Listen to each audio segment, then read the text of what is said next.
Hey YouTube, this is Rescue Amusement Park Fan 62. Today's video is going to be on cemetery lighting. Now, there's different ways to light up your cemetery. It just depends on what you want to do. Now, if you want to go with the old-fashioned spotlights, you can. Those work well. The only thing you have to be careful with on those is, especially if you live in an area that gets a lot of rain, such as like Washington State or that part of the country, or even places like Florida, you would probably have problems with these because they get moisture in them extremely easy at times, and it will blow the circuit. So keep that in mind. Now, another option you can do are LED spotlights. Now, LED spotlights are good because they're bright and they don't take too much electricity. Now, the only downside to them is they don't last as long as you would like. Now, depending on how long you have them on for, can vary as well. For me, when I use them, they're usually on for around 4 to 6 hours a night. Weather pending, of course, because sometimes if the weather gets a certain way, they won't light up, or like the circuit will blow or something. Now, the other thing you can do while being on the LED subject is kaleidoscopes. Now, those are fun as well because you can line them up in like green, blue, red, and there's usually another color mixed in, as well as it'll turn in like some spooky way.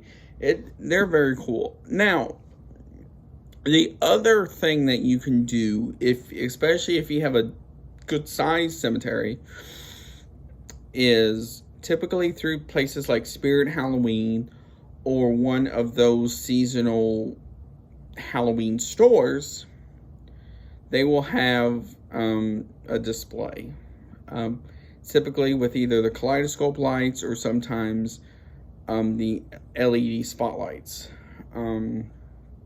And depending on when you put your stuff out, there will be times where, especially as you get closer to Halloween itself, they put all that on sale. So everything is up for grabs.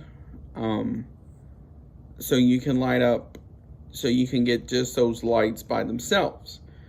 Now, prices will vary on that depending on the store and how much they think it's worth. Because with that, it depends on how many are lit, how much they can get out of you and stuff like that. Mine, if you've seen videos of my cemetery, you'll notice I will have typically around 2 or 3 of those on at a time. I'll have like a strain of red, and then like multi ones, and then sometimes a kaleidoscope one. Now, with those will vary in price as well. So mine, I think, was like $50, I think, which wasn't too bad, because just one spotlight there is like 15, I think. So now, with that being said,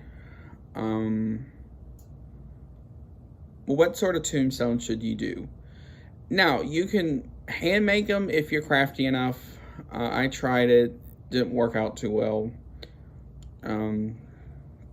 But if you're good with like foam, you can make them, or you can just be like me and buy them from stores. Now, It's good to get ones that say RIP on it, but don't have every one say RIP, just because that kind of looks lame. So it's also good to get ones that have cool sayings on it. Like I have one that says like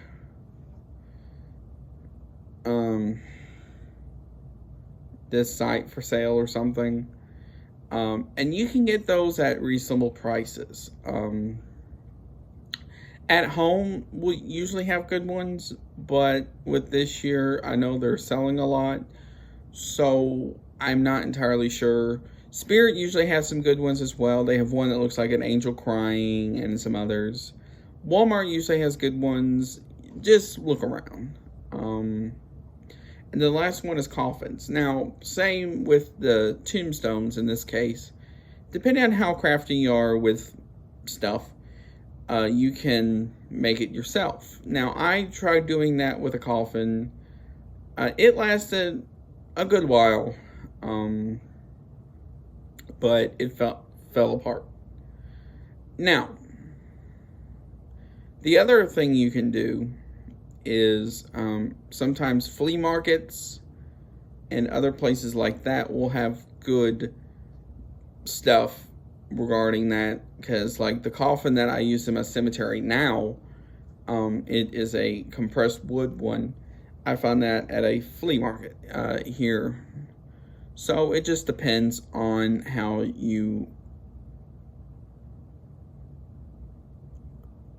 what you want to do and stuff like that.